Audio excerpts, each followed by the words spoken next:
The great Stoic philosopher Epictetus once said that the key to a peaceful life is to surround yourself only with people who elevate you, those whose presence brings out the best in you. You've likely heard the saying, "You are the average of the 5 people you spend the most time with." Today we'll examine that idea from a Stoic perspective. We'll explore the 7 types of people who can hinder your progress in Stoic philosophy, and how you can navigate these difficult relationships. Before we dive in, I'd appreciate it if you could like the video to help spread the wisdom of Stoic philosophy. And if you haven't already, consider subscribing and activating the notification bell so you don't miss any future content. Type of people number 1. The complainer. We all know that person, the friend, family member, or colleague who finds fault in everything, whether it's the weather, their job, or even the food at a well-known restaurant. They never hesitate to share their dissatisfaction. Now you might think, why should I be concerned? I can just ignore them. But in reality, that's easier said than done. Constant exposure to negativity can slowly drain your emotional energy, much like a leaking faucet steadily depleting a water reservoir. Stoicism teaches us to focus on solutions, not dwell on problems. Imagine working with someone who constantly complains about every detail. Each meeting becomes a session of grievances without any productive discussion. As a result, the team's morale dips, and you're distracted from finding actionable solutions. Before long, you might find yourself growing disillusioned, not only with the project, but with life itself. So, how does Stoicism help us deal with a complainer? There are a few strategies. First, limit your exposure to this person when possible. If that's not feasible, say they're a colleague or family member, then mentally distance yourself during their rants. Picture their complaints as a fleeting storm, loud and unsettling, but ultimately powerless against your inner peace. Another approach is to steer the conversation towards solutions or change the subject to something more constructive. As Marcus Aurelius wisely put it, you have power over your mind, not outside events. Realize this, and you will find strength. Stoicism teaches us to protect our mental serenity, ensuring that chronic complainers don't knock us off course. Type of people number 2. The drama magnet. Picture your life as a ship navigating calm seas until suddenly you're pulled into the whirlpool of a drama magnet. This person always has a never-ending stream of crises or conflicts, and like a whirlpool, they have the uncanny ability to suck you into their chaos. At first, you might mistake their energy for passion or excitement, but soon enough, you'll realize that their storms are exhausting and dangerous. The real challenge with drama magnets is that their crises can feel like your own. Their chaos is contagious, and before you know it, you're involved in conflicts that weren't yours to begin with. For instance, imagine a friend who has constant fallouts with people in your social circle. Today it's Sarah, tomorrow it's Tom. They come to you for advice, and before long, you're caught up in disputes you never wanted to be a part of. To deal with drama magnets, try reflective listening. Instead of offering advice or taking sides, simply mirror their words back to them.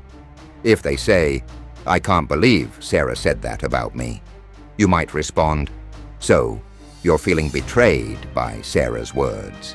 This approach allows you to provide emotional support without getting entangled in the drama. Another effective strategy is to become selectively unavailable. Sometimes Stoicism requires us to protect our time and energy.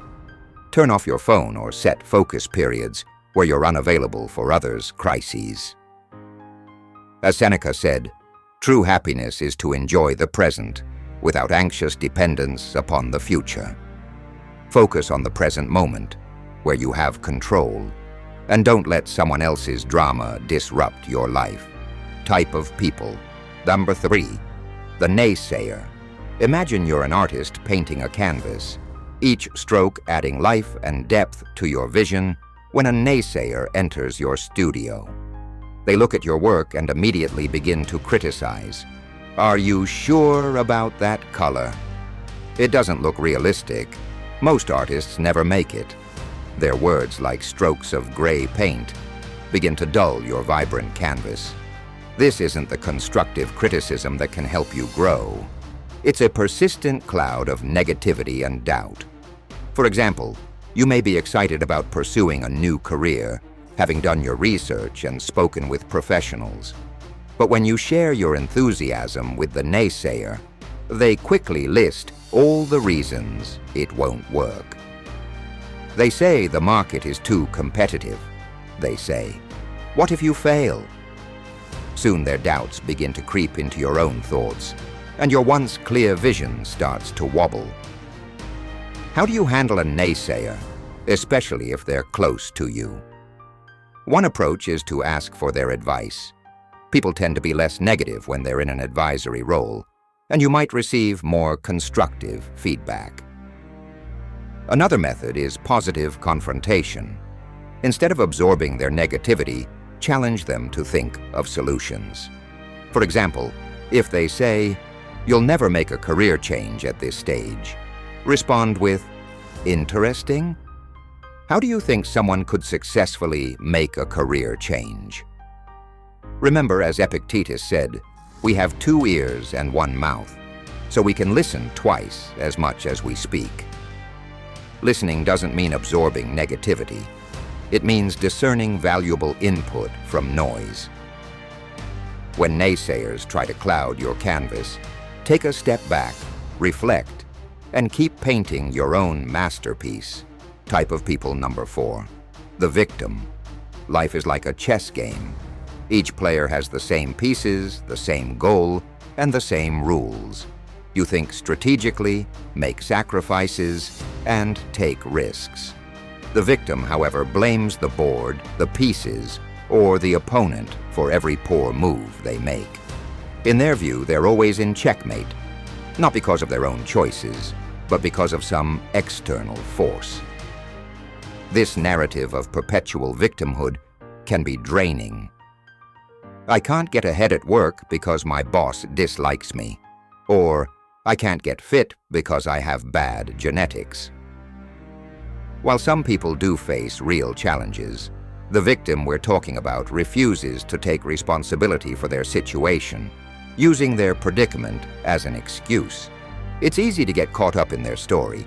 For example, imagine spending countless hours listening to a friend blame their failed relationships entirely on their exes. Over time, this can subtly encourage you to adopt a victim mindset in your own life. So, what's the Stoic approach? Rather than playing the role of their savior, Stoicism recommends compassionate detachment. Show empathy, but don't try to fix their problems. As Marcus Aurelius said, the best revenge is to be unlike him who performed the injustice. By refusing to absorb their victimhood, you take control of your own game board and move toward growth and wisdom. Type of people. 5. The toxic positivist. You know the toxic positivist, the person who always seems to be exuding sunshine and rainbows. When you're going through a tough time, they dismiss your feelings with phrases like, "Just think positive," or "It could be worse." While their intentions may be good, their advice can feel invalidating. Imagine you're going through a difficult breakup, feeling sad and confused. The toxic positivist might tell you, "There are plenty of fish in the sea. Just smile and move on." This overly optimistic approach ignores the complexity of human emotions and the challenges you're facing. How can you protect yourself from their well-meaning but dismissive advice? One strategy is to embrace both light and shadow. If they say, "Look on the bright side," you might reply, "Yes, I'm grateful for what I have, but it's okay for me to feel upset about this particular issue, too." Stoicism teaches us to embrace the full spectrum of human experience, not just the positive or negative. Both can coexist, And true balance comes from understanding and accepting life's complexity.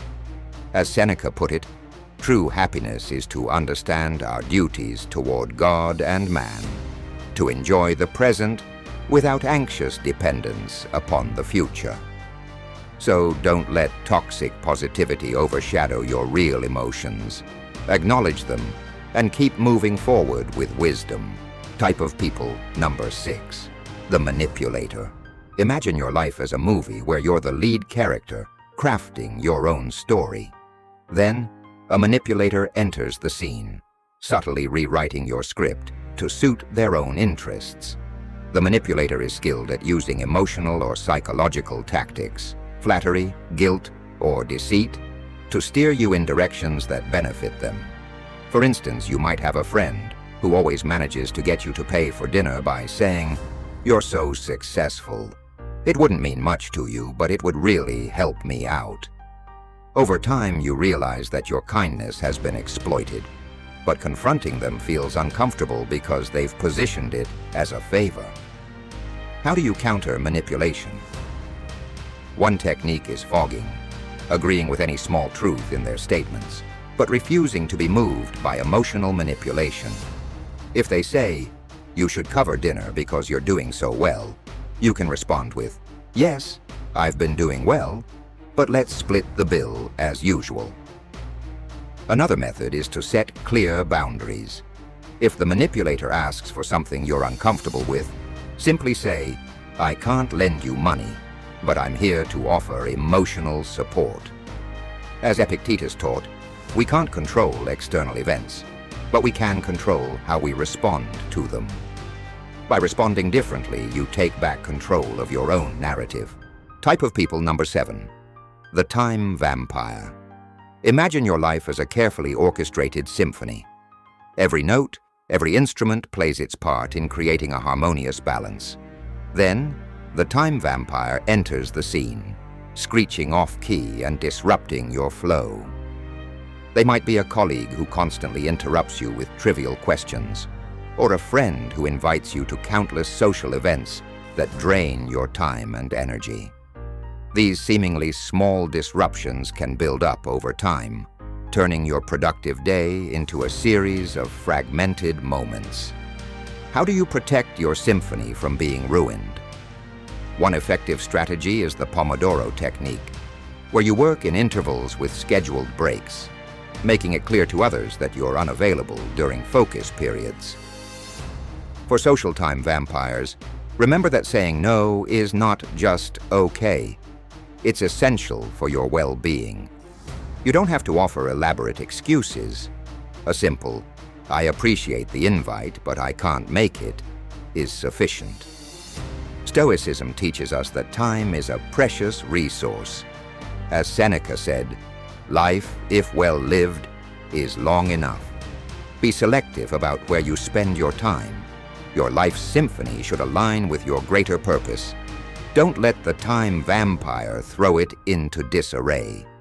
As we wrap up today's discussion on the 7 types of people who can derail our Stoic journey, let's remember that self-awareness is key.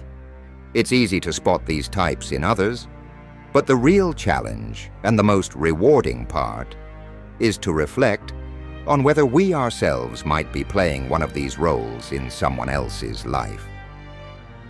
Stoicism isn't just about navigating the world, it's about improving ourselves as well. If today's video sparked any reflections or insights, I'd love to hear your thoughts in the comments below. Let's continue this conversation and learn from each other's experiences. Until next time, may your choices reflect your virtues, may your actions be guided by wisdom, and may your life become the masterpiece you were meant to create.